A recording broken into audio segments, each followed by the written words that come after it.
వాళ్ళు అవసరం వచ్చినారు మేడం.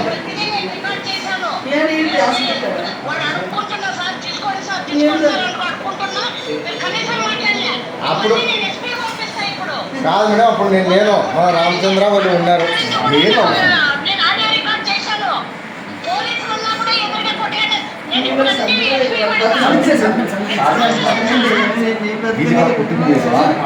వీళ్ళని కాదు మేడం కొట్టింది, వీళ్ళని నేను వీళ్ళ దగ్గరే ఉన్నాను, వీళ్ళని ఎవరు కొట్టలేదు.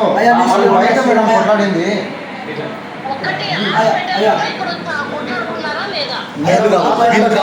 బయట మేడం హాస్పిటల్ వీళ్ళని ఏం ఎవరు టచ్ చేయలేదు మేడం. ఇక్కడ మేడం వీళ్ళ దగ్గర వీళ్ళని ఎవరు ఏమనలేదు మేడం. మేము ఇక్కడే ఉన్నాం. ఒక్క మాట ఎవరు